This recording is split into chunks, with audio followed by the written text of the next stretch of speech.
Herkese merhaba arkadaşlar, kanalımıza hoş geldiniz. Uzak şehrin yıldızı olan Ozan Akbaba imkansız aşka inanırım ama hiç başıma gelmedi.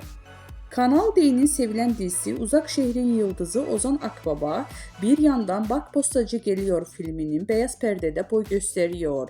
Ünlü oyuncu hem Uzak Şehir macerası hem de yeni filmi ile ilgili çok özel açıklamalar yaptı. Kanal D'nin reytingler rekormeni dizisi Uzak Şehrin Yıldızı Ozan Akbaba Bak Postacı Geliyor filmiyle beyaz perdede boy gösteriyor. Yönetmeni Yüksel Aksu'nun babasının Osman Aksu'nun hayatını anlattığı filminde başarılı oyuncu Akbaba ile projeyi konuştuk.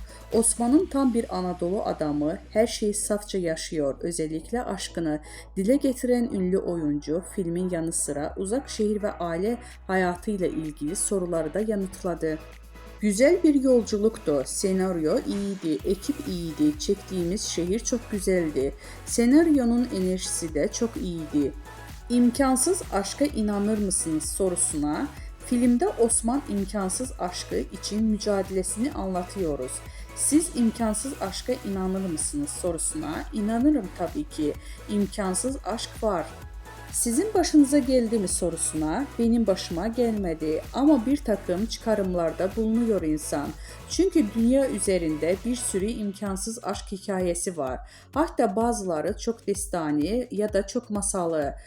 Onlarla yola çıkmak, evet, imkansız aşk var ama aşk güzel yapan şey zaten tek kişinin yaşıyor olması.